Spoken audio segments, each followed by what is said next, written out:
പക്ഷേ നമ്മൾ ഒരിക്കലും ഒരു അന്ധവിശ്വാസങ്ങളിലേക്ക് ഈ കാര്യങ്ങൾ ചെയ്യുമ്പോൾ ചെന്നടുക്കാനേ പാടില്ല. കാരണം നമുക്കൊരു ഡെഡിക്കേഷൻ ഉണ്ടായിരിക്കണം, ഒരു ഡിറ്റർമിനേഷൻ ഉണ്ടായിരിക്കണം, ഒരു ഡിവൈനിറ്റി ഉണ്ടായിരിക്കണം. അതോടൊപ്പം നമുക്ക് ദേഷ്യം, കോപം, നമ്മളെ തന്നെ വിശ്വാസമില്ലായ്മ, ഇതെല്ലാം നമ്മളിൽ നിന്നും ഒഴിഞ്ഞൊഴിഞ്ഞ് മാറുകയും വേണം. നല്ല കാര്യങ്ങൾ വരുമ്പോൾ നമ്മളിലുണ്ടാകുന്ന അല്ലെങ്കിൽ ഉണ്ടായിരുന്ന നെഗറ്റീവ്സ് എല്ലാം പുറത്തേക്ക് പതിയെ പതിയെ പോകുന്നതായി കാണാം.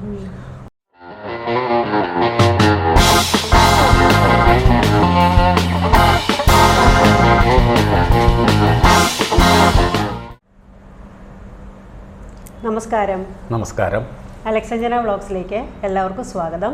ഇന്ന് നമ്മോടൊപ്പമുള്ളത് ശ്രീ വിഭൂഷ് സാറാണ്. സാറിൻ്റെ സ്ഥലം ട്രിവാൻഡ്രമാണ്. നേരത്തെ വീഡിയോസ് ചെയ്തിട്ടുണ്ട്. അപ്പം ഒരുപാട് കാര്യങ്ങൾ, അതായത് ഒരു മനുഷ്യൻ അറിഞ്ഞിരിക്കേണ്ട ബേസിക്കായിട്ടുള്ള കുറേ കാര്യങ്ങൾ, അതായത് നമ്മൾ വിശ്വാസങ്ങൾ ഇങ്ങനെ കുറേ കാര്യങ്ങളാണ് ജീവിച്ചു പോകുന്നത്. ശരിക്കും ജ്യോതിഷം എന്താണ്, അല്ലെങ്കിൽ ഗ്രഹനില എന്താണ്, നമ്മളെങ്ങനെയാണ് ഇതൊക്കെ ജീവിതത്തിൽ സ്വാധീനിക്കുന്നത്, ഇങ്ങനെ ഒരുപാട് കാര്യങ്ങൾ പലപ്പോഴും ചിന്തിക്കുകയും അതിനെപ്പറ്റി അറിയാനും പോകാറുണ്ട്.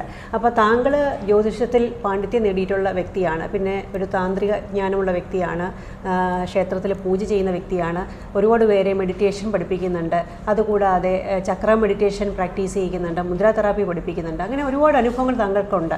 അപ്പം ആദ്യം തന്നെ നമുക്ക് ഈ ചക്രങ്ങൾ എന്താണ്, ഒരു മനുഷ്യൻ്റെ ശരീരത്തിൽ പ്രധാനമായിട്ടും 7 ചക്രങ്ങളെന്നാണ് ഞാൻ കേട്ടിരിക്കുന്നത്. അതിൽ കൂടുതലുണ്ട്, പക്ഷേ പ്രധാനമായിട്ടും അത്രയുമാണ്. അപ്പോൾ ചക്രങ്ങൾ എന്താണെന്നും അത് തിരിച്ചറിഞ്ഞാൽ, അല്ലെങ്കിൽ അതിനെപ്പറ്റി കൂടുതൽ മനസ്സിലാക്കിയാൽ മാത്രമേ അത് നമ്മുടെ ജീവിതത്തെ എങ്ങനെ സ്വാധീനിക്കുന്നെന്നും അത് ജീവിതത്തിൽ എങ്ങനെയൊക്കെ മാറ്റങ്ങൾ ഉണ്ടാക്കുന്നതെന്നും നമുക്ക് മനസ്സിലാക്കാൻ സാധിക്കുകയുള്ളൂ. അപ്പം ചക്രങ്ങൾ എന്നുള്ള കൺസെപ്റ്റ്, അല്ലെങ്കിൽ ആ ഒരു കാര്യം, ആ ഒരു സിദ്ധാന്തം, അത് എവിടെ നിന്ന് വന്നു എന്നും അത് എങ്ങനെയാണ്, ഇത് അടുത്ത കാലത്താണെന്ന് തോന്നുന്നു, എനിക്ക് തോന്നുന്നു ഇത്രയും ഇതിനെപ്പറ്റി കൂടുതൽ ആൾക്കാർ അറിയാനും പഠിക്കാനും തുടങ്ങിയത്. അപ്പോൾ താങ്കളുടെ അറിവ് വെച്ചിട്ട് ഈ ചക്രങ്ങൾ എന്താണെന്നും അത് എവിടെ നിന്നാണ് ഇതിനെപ്പറ്റിയുള്ള അറിവ് വന്നെന്നും അതെങ്ങനെയാണ് നമ്മൾ മനസ്സിലാക്കേണ്ടതെന്നും പറയാമോ? നമ്മുടെ ചക്രാസ്ഥാനങ്ങൾ ശരീരത്തിൽ 200-ൽ പരം ചക്രാകേന്ദ്രങ്ങളുണ്ടെന്നാണ് മഹർഷിമാർ പറഞ്ഞിട്ടുള്ളത്. അതിൽ പ്രധാനമായിട്ടും ഒരു 18 ചക്രാസ്ഥാനങ്ങളുണ്ട്. ഇപ്പോൾ നമ്മൾ ശബരിമലയുടെ തത്വമൊക്കെ എടുത്ത് നോക്കിക്കഴിഞ്ഞാൽ 18 പടികൾ എന്നാണ് പറയുന്നത്. അതായത് നമ്മുടെ മൂലാധാരം, അതായത് മൂലാധാരം എന്ന് പറയുമ്പോൾ നമ്മുടെ നട്ടെല്ലിൻ്റെ ഏറ്റവും താഴെയുള്ള ആ ഒരു പോർഷനിൽ നിന്നും നമ്മുടെ ഉച്ചിസ്ഥാനം വരെ നട്ടലിലൂടെ വരുന്ന ഊർജ കേന്ദ്രങ്ങൾ ഇടയ്ക്കിടയ്ക്കുണ്ട്. അവ യഥാർത്ഥത്തിൽ ഷഡ്ചക്രങ്ങൾ എന്നാണ് പ്രധാനമായിട്ടും പറയുന്നത്. അതായത് 6 ചക്രങ്ങൾ. നമ്മളൊരു ക്ഷേത്രം ചെല്ലുമ്പോൾ ആ ക്ഷേത്രം ഷഡാധാര പ്രതിഷ്ഠ എന്നുള്ള രീതിയിലാണ് പറയുന്നത്. ആ ഷഡാധാരത്തിന് മുകളിലാണ് ദേവചൈതന്യം ഇരിക്കുന്നത്. അതേപോലെ നമ്മുടെ ശരീരത്തിൽ ഒരു സാധാരണ രീതിയിൽ 6 ചക്രാസ്ഥാനങ്ങളും അതിന് മുകളിൽ ഉച്ചിസ്ഥാനത്തിന് തൊട്ടു മുകളിലായി, അതായത് ഉച്ചിയോട് ചേർന്നിട്ടല്ല, ഒരു നെല്ലിട മുകളിലായിട്ട് സഹസ്രാര പത്മം അഥവാ മൂർധാചക്രം അല്ലെങ്കിൽ സഹസ്രാര ചക്രം എന്നുള്ള ഒരവസ്ഥ. അതായത് മൂലാധാരം മുതൽ സഹസ്രാരം വരെ പോകുന്ന ഒരു യാത്രയാണ്. ആ യാത്രയിൽ മൂലാധാരത്തിൽ സ്ഥാനത്തിൽ കുണ്ടലിനി ശക്തി വ്യാപിച്ച് കിടക്കുന്നു. കുണ്ടലിനി ശക്തി അല്ല ആധാരചക്രങ്ങൾ, രണ്ടും സെപ്പറേഷനാണ്. പക്ഷേ കുണ്ടലിനി ശക്തി ഈ ആധാരചക്രങ്ങളെ, ഷഡാധാര ചക്രങ്ങളെ ഭേദിച്ച് സഹസ്രാരത്തിലെത്തുമ്പോൾ പരമാനന്ദം എന്നൊരവസ്ഥ നമുക്ക് അനുഭവപ്പെടുന്നു. ആ പരമാനന്ദം അനുഭവിക്കുന്ന അവസ്ഥയിൽ സത്യദർശനം വെളിപ്പെടുന്നു. കാരണം നമ്മൾ ഒരു അന്ധവിശ്വാസങ്ങളിലേക്കും നമ്മൾ പോകുന്നില്ല. അഞ്ജനാജി ആലോചിച്ച് നോക്കൂ, ഏതെങ്കിലും ഒരു ഗുരു, അതായത് നമുക്ക് അറിയപ്പെടുന്ന വിവേകാനന്ദ സ്വാമിയാകട്ടെ, അയ്യ ഗുരുവാകട്ടെ, വൈകുണ്ഠസ്വാമിയാകട്ടെ, ശ്രീനാരായണ ഗുരു ആകട്ടെ, ചട്ടമ്പി സ്വാമിയാകട്ടെ, അല്ലെങ്കിൽ ശ്രീരാമകൃഷ്ണ പരമഹംസരാകട്ടെ, ഇവരാരെങ്കിലും ഒരു ഭൂതത്തെയോ ഒരു പ്രേതത്തെയോ ഒരു പൈശാചികമായ അവസ്ഥയോ നമ്മുടെ മനസ്സിലേക്ക് തന്നിട്ടില്ല.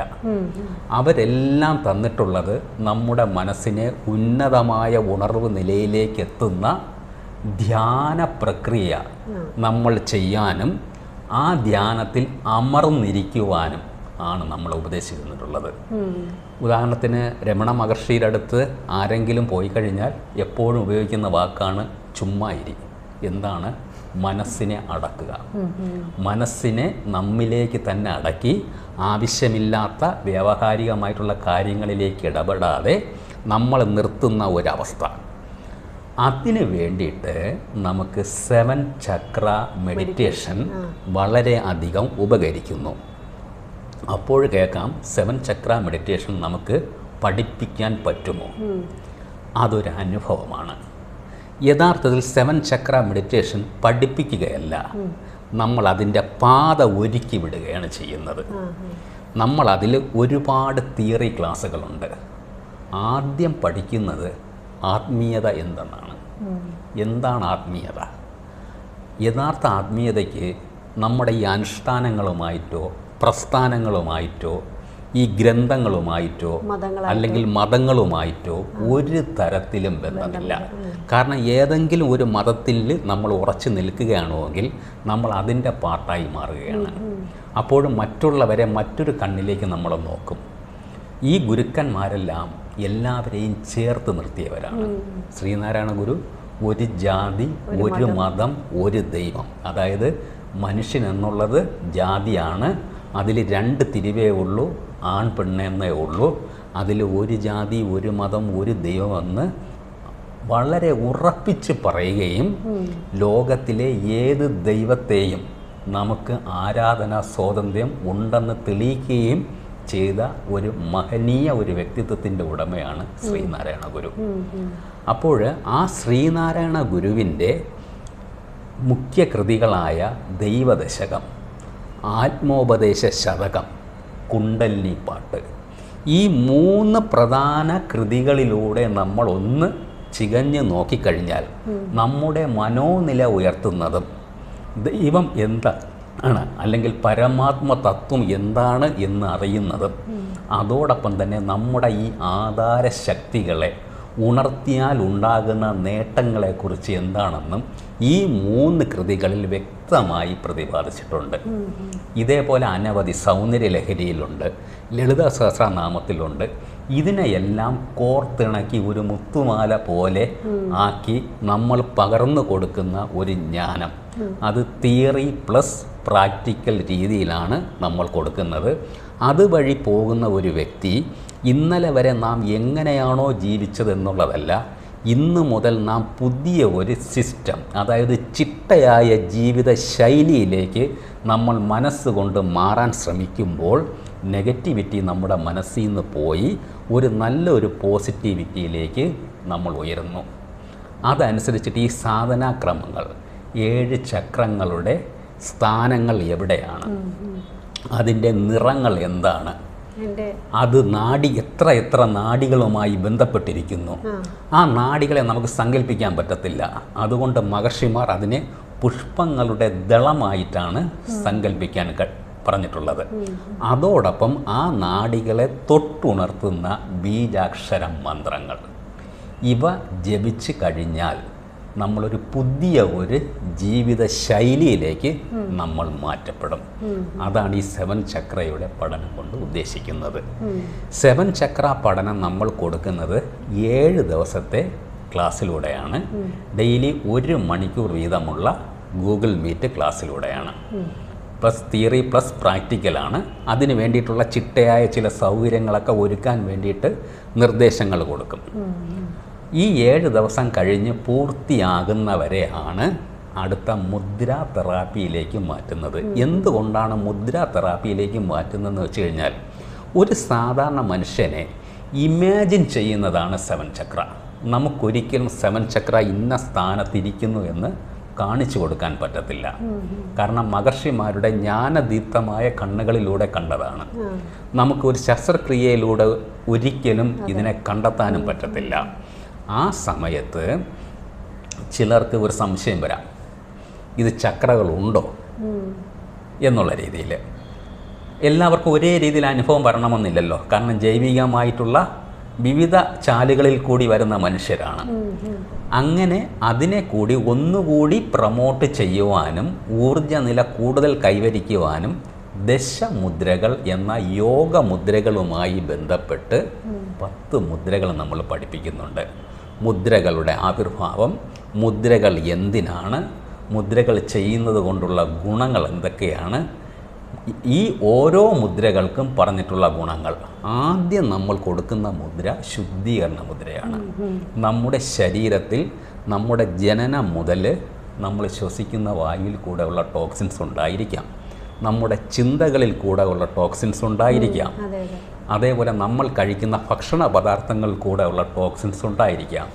ഇത് എല്ലാം തന്നെ പതിയെ പതിയെ ഈ 14 ദിവസത്തെ മുദ്ര പ്രാക്ടീസ് ചെയ്യുന്നതോടൊപ്പം പതിയെ നമ്മുടെ ശരീരത്തിൽ നിന്നും മലമായും മൂത്രമായും വിയർപ്പായും വളരെ ദുർഗന്ധത്തോടു കൂടി പുറത്തു പോകും.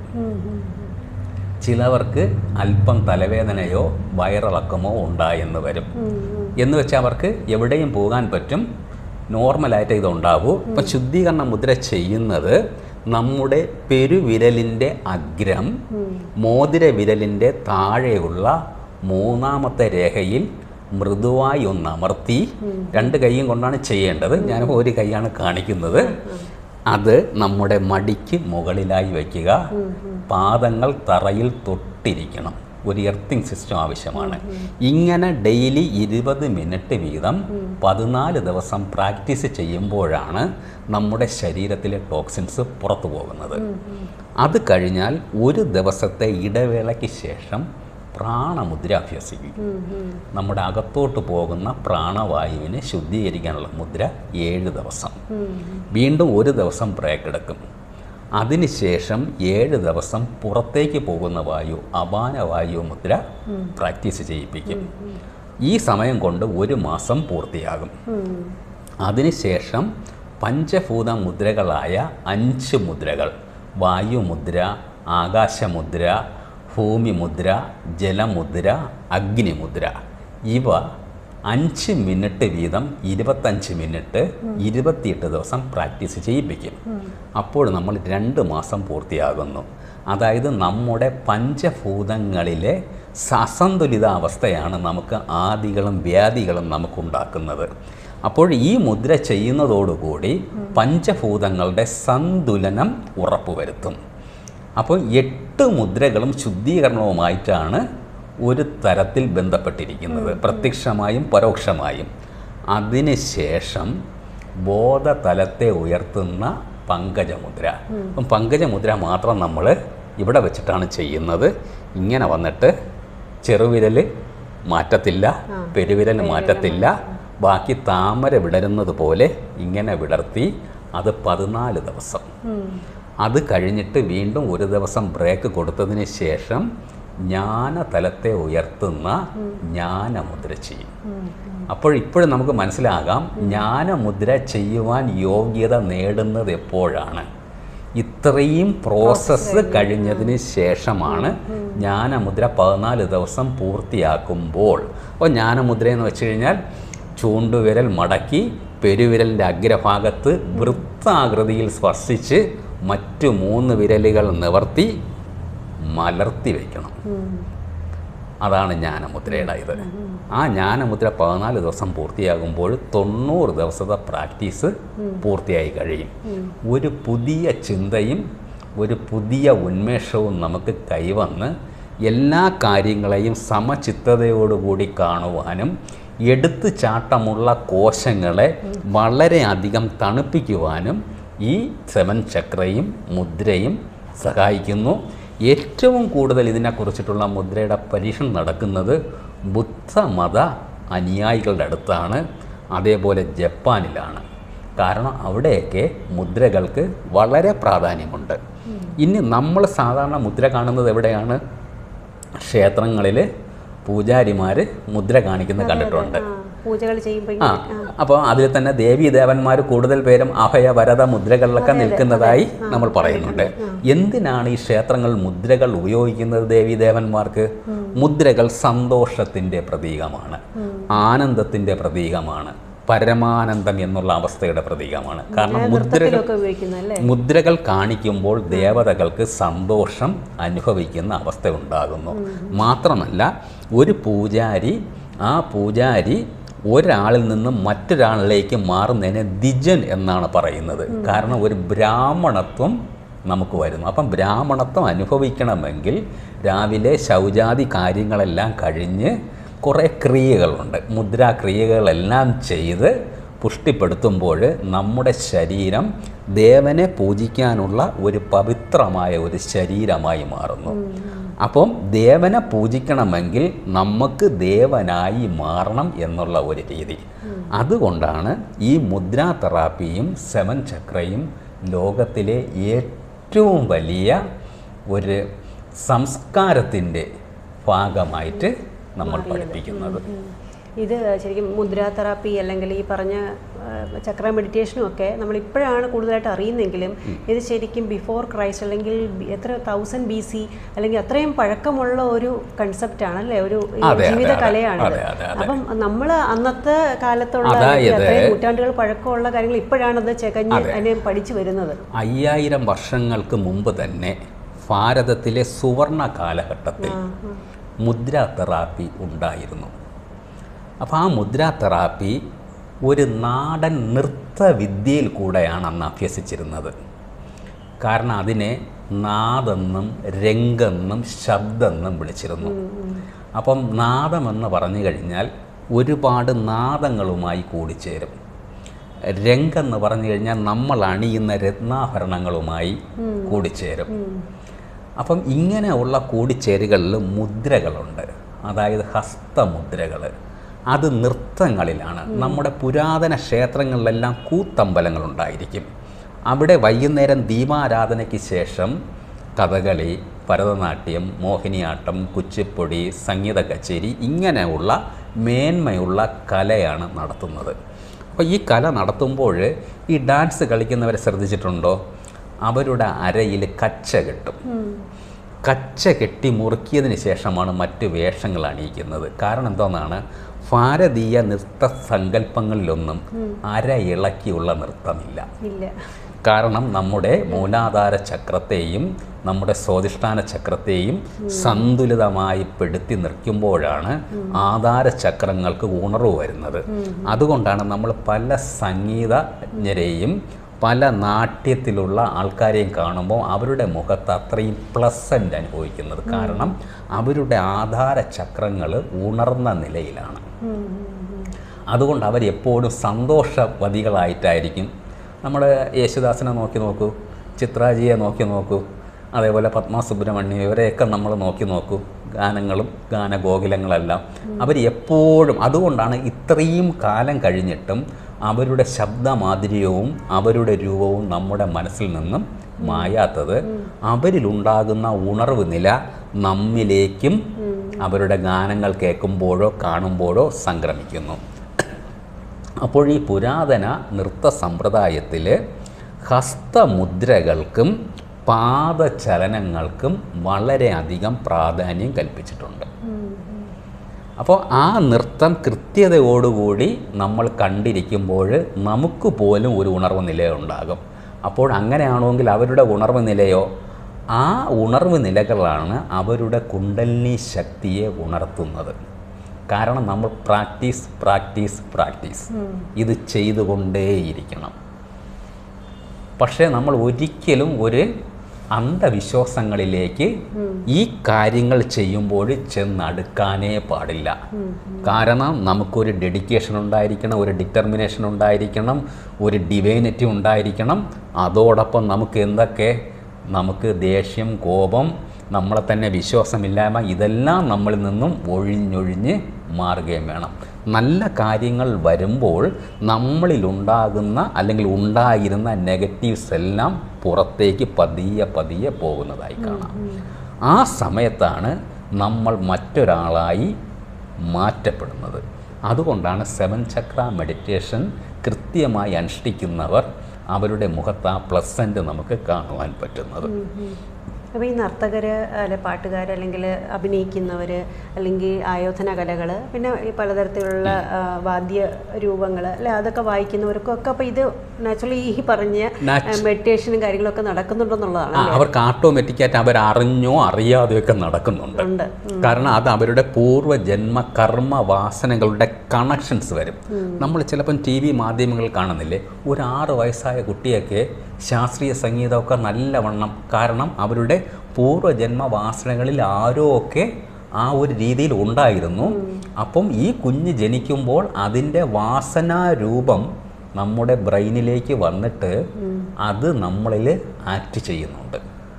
അപ്പോൾ അതുകൊണ്ടാണ് നമുക്ക് പോലും അത്ഭുതപ്പെടുത്തിക്കൊണ്ട് ചിലപ്പോൾ പല മേഖലകളിൽ നിന്നും ഒന്നും അറിഞ്ഞൂടാത്ത ഒരാൾക്കാർ ചില സമയത്ത് സംഗീതമോ അല്ലെങ്കിൽ പുതിയ പുതിയ കണ്ടുപിടുത്തങ്ങളോ എല്ലാം ഉണ്ടാക്കുന്നത് ഈ രീതിയിലുള്ള ഒരു വളരെ ഉയർന്ന തലത്തിലേക്ക് അവരുടെ ചക്ര ആക്ടിവേഷൻ നടക്കുന്നത് കൊണ്ടാണ്.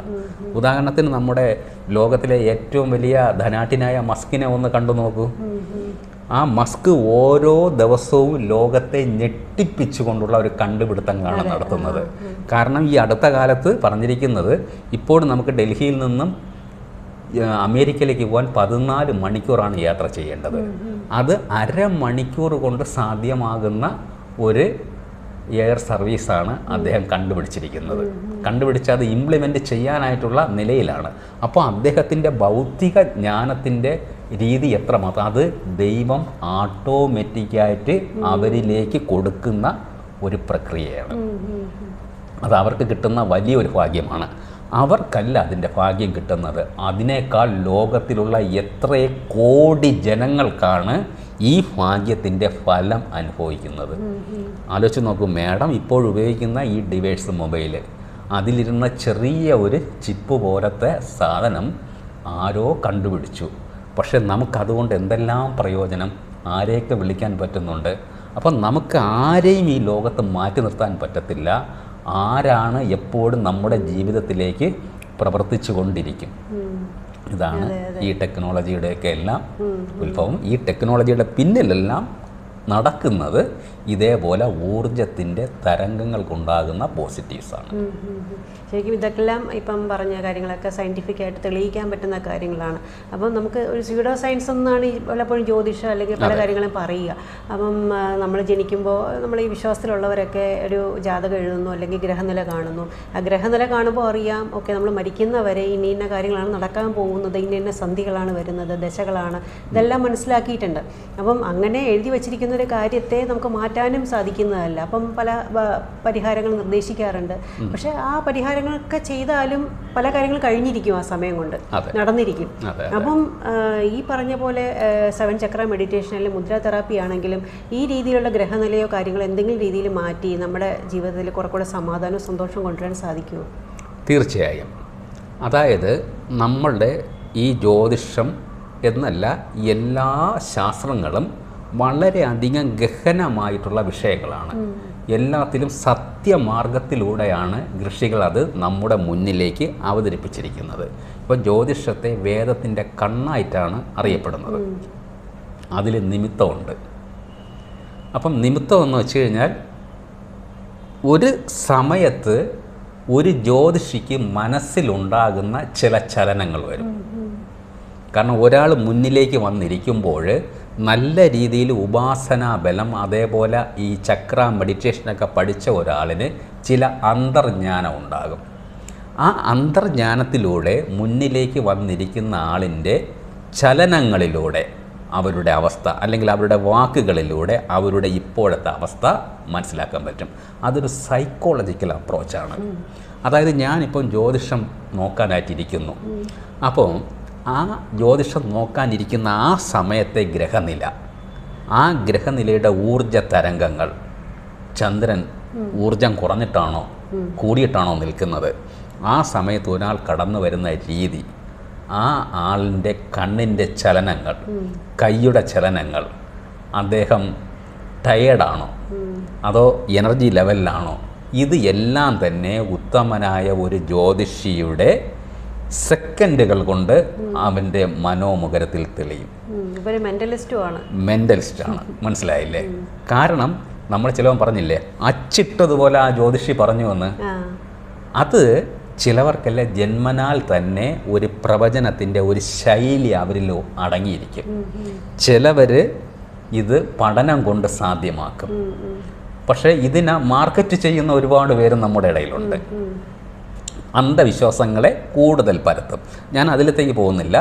നമ്മുടെ ഈ വിശ്വാസവുമായി ബന്ധപ്പെട്ട് ഇവിടെ വരുമ്പോൾ നല്ല ഒരു ഉത്തമനായ ജ്യോതിഷിക്ക് ആ സമയത്തെ ഗ്രഹനിലയും അദ്ദേഹത്തിൻ്റെ ജാതകത്തിലെ ഗ്രഹനിലയും കൂടി ക്ലബ്ബ് ചെയ്തിട്ട് വരാനിരിക്കുന്ന സംഭവങ്ങൾ ഏകദേശം അനലൈസ് ചെയ്ത് കണ്ടുപിടിക്കുവാനായിട്ട് സാധിക്കും.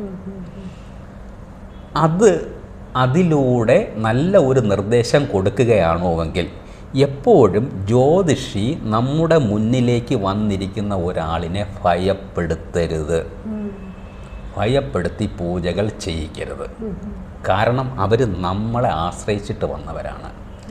ഇനി ചിലർ പറയും ഞാൻ പൂജ ചെയ്ത് എൻ്റെ അടുത്ത് വന്നതിന് ശേഷം അവരെല്ലാം ഭയങ്കരമായി രക്ഷപ്പെട്ടു. എങ്ങനെയാണ് രക്ഷപ്പെടുന്നത്? അവർ രക്ഷ തേടി വരുന്ന സമയം ഒരു ഗ്രഹദശയിൽ നിന്നും മറ്റൊരു ദശയിലേക്ക് കടക്കുവാൻ പോകുന്ന സമയത്തായിരിക്കും അവർ വരുന്നത്. കാരണം അവരുടെ മനസ്സിൽ ആഗ്രഹം കൊണ്ട് എനിക്ക് മാറണം എന്നുള്ള ആഗ്രഹത്തോടെ വരുമ്പോൾ ഇവിടെ നിന്നൊരു നല്ല ഉപദേശം കിട്ടുകയാണോ എങ്കിൽ അവരുടെ ബ്രെയിനിൽ ഈ തരംഗങ്ങളെ മാറ്റും. ബ്രെയിൻ വളരെയധികം പോസിറ്റീവ് കമ്മ്യൂണിക്കേഷനിലേക്ക് വരും. അവിടെ ഒരു സ്പിരിച്വൽ കമ്മ്യൂണിക്കേഷൻ ആക്ട് ചെയ്യും. അതനുസരിച്ചിട്ട് അവരുടെ പ്രവർത്തന ശൈലിയിൽ മാറ്റം വരും. എനിക്ക് മുന്നോട്ട് പോകണമെന്നുള്ള അദമ്യമായ ഒരു ആഗ്രഹം ഉണ്ടാവും. അവർ വിജയിക്കും. ഇത് ജ്യോതിഷിയുടെയും കൂടി വിജയമാവും. മനസ്സിലായില്ലേ? പക്ഷേ ഇവിടെ നമ്മൾക്ക് ജ്യോതിഷി അത്രയും പെർഫെക്റ്റ് ആയിരിക്കണം. കാരണം ഒരാളിനെ വളരെയധികം ഒരു ടാലൻ്റായിട്ടാണ് ഇവിടെ കീപ്പ് ചെയ്യേണ്ടത് അല്ലെങ്കിൽ കെയർ ചെയ്യേണ്ടത്. അതനുസരിച്ചിട്ടാണ്. ഒരിക്കലും നെഗറ്റീവായുള്ള സന്ദേശങ്ങളോ ഒന്നും നമ്മൾ അവരുടെ മനോമണ്ഡലത്തിൽ കൊടുക്കരുത്. അഥവാ എന്ന് വെച്ച് കഴിഞ്ഞാൽ നമ്മുടെ മരണചിന്തയുള്ള ഒരുപാട് പേര് നമ്മുടെ ചിന്തയിൽ വരാം. അപ്പോൾ അവരെ നമ്മൾ പേടിപ്പിക്കരുത്. ഈ മരണചിന്ത എങ്ങനെ ഒഴിവാക്കാനുള്ള വിവിധമായ ടെക്നിക്കുകൾ, അതിനാണ് തന്ത്രം എന്ന് പറയുന്നത്. രണ്ട് രീതിയിൽ തന്ത്രമുണ്ട്. കാരണം ജ്യോതിഷത്തിൽ പ്രധാനമായും പറഞ്ഞിട്ടുണ്ട് ഒരു ജ്യോതിഷി ഊഹാപോഹ പടുവായിരിക്കണമെന്ന്. അതായത് ഊഹങ്ങളെ അനുമാനിച്ച് ഒരു വ്യക്തതയിലേക്ക് വരുത്തി ഒരു ചാർട്ട് തയ്യാറാക്കി അവരെ നല്ലതിലേക്ക് വരുത്തുവാൻ. കാരണം നമ്മുടെയൊക്കെ ഇവിടെയെല്ലാം ദൈവത്തിനെ പേടിക്കുന്നവരാണല്ലേ നമ്മൾ. ദൈവം എന്നുള്ളത് എന്താണ്? സുഖം തരാനുള്ള ഒരാളാണ്. അപ്പം യഥാർത്ഥത്തിൽ ദൈവം നമ്മളെ പേടിപ്പിക്കുമോ? എൻ്റെ ഒരു ക്വസ്റ്റ്യനാണ്. ഇല്ല, തീർച്ചയായിട്ടും ഇല്ല. പേടിപ്പിക്കുന്നതിനെ നമ്മൾ എന്തിനാണ് ദൈവം എന്ന് വിളിക്കുന്നത്? അത് നെഗറ്റീവ് എനർജി അല്ലേ? പക്ഷേ ഈ കാലത്ത് വരുന്ന കുറേ ജ്യോത്സ്യന്മാരൊക്കെ മറ്റുള്ളവരെ പേടിപ്പിച്ച് നിർത്തുന്നതായി നമ്മൾ കണ്ടിട്ടുണ്ട്. അത് ഒരിക്കലും നമ്മൾ ചെയ്യാൻ പാടില്ല. നമ്മൾ സമാധാനപൂർവമായിട്ടുള്ള ഒരു സിസ്റ്റമാണ് അവരിലേക്ക് കൊടുക്കേണ്ടത്. അതിന് പറഞ്ഞിട്ടുണ്ട് ഉപാസനാമൂർത്തി ഉണ്ടെങ്കിൽ മറ്റുള്ളവരെ ആരാധിക്കാതെ ഉപാസനാമൂർത്തിയിൽ മാത്രം കേന്ദ്രീകരിച്ച് പ്രവർത്തിക്കുക. അങ്ങനെയൊക്കെ ഞാൻ കേട്ടിട്ടുണ്ട്. അങ്ങനെയൊക്കെ നമുക്ക് പറയാം. പക്ഷേ ഈ 7 ചക്ര മെഡിറ്റേഷനൊക്കെ കഴിഞ്ഞവർ ഞാൻ കാണുന്നത് അവർ ഭക്തി മാർഗം എന്ന് വെച്ച് കഴിഞ്ഞാൽ നമ്മുടെ ശുദ്ധീകരണമാണ്, ശാക്തീകരണമാണ്, സ്നേഹമാണ്. ഇതെല്ലാം നമ്മുടെ ഭക്തി മാർഗത്തിലേക്കുള്ള വഴികൾ, ചവിട്ടുപടികളാണ്. ഭക്തി മാർഗത്തിൽ നിന്നും ഈ മുദ്രകളും 7 ചക്രയുമൊക്കെ ചെയ്യുമ്പോൾ നമ്മൾ ജ്ഞാനതലത്തിലേക്ക്, ജ്ഞാനമാർഗത്തിലേക്ക് ഉയരുകയാണ്. ആ ഉയരുമ്പോൾ അന്ധവിശ്വാസങ്ങൾ ഒന്നും തന്നെ നമ്മളെ പിടികൂടുകയില്ല. ക്ലീൻ ഇമേജ് ആയിരിക്കും. ഒരു വൈറ്റ് പേപ്പർ പോലെ നമ്മൾ മാറപ്പെടും. അതായത് നേരത്തെ പറഞ്ഞതുപോലെ എടുത്തു ചാട്ടക്കാരായ കോശങ്ങളെ ശമിപ്പിച്ച് ശാന്തിയും സ്നേഹവും സമാധാനവും നൽകുന്ന ഒരവസ്ഥയിലേക്ക് നമ്മൾ മാറ്റപ്പെടും. ആ ഒരവസ്ഥയാണ് സന്തോഷമല്ല, അതിനെ പരമാനന്ദം എന്നാണ് വിളിക്കുന്നത്. എന്തുകൊണ്ടാണ് പരമാനന്ദം എന്ന് വിളിക്കുന്നത്? സന്തോഷത്തിൻ്റെ കാലാവധി വളരെ കുറവാണ്. നമ്മളൊരു കാറെടുത്തു, പുതിയ കാറെടുത്തു, പുതിയ വീട് വെച്ചു. എത്ര മാസമായിരിക്കും ആ സന്തോഷം നിൽക്കുന്നത്? പൊടി പിടിക്കുന്നത് വരെ. പൊടി പിടിക്കുമ്പോൾ നമുക്കത് മാറും. പക്ഷേ പരമാനന്ദം എന്നുള്ള അവസ്ഥ ബ്രെയിനിലേക്ക് വരുന്ന ചില ഹോർമോൺസിൻ്റെ മാറ്റമാണ്. ആ മാറ്റം വരുമ്പോൾ വളരെയധികം പോസിറ്റീവായിട്ടുള്ള ആംഗിളിലേക്ക് നമ്മൾ പൊയ്ക്കൊണ്ടിരിക്കും. അതാണ് യഥാർത്ഥത്തിൽ 7 ചക്ര മുദ്ര മെഡിറ്റേഷൻ കൊണ്ട് സാധ്യമാകുന്നത്.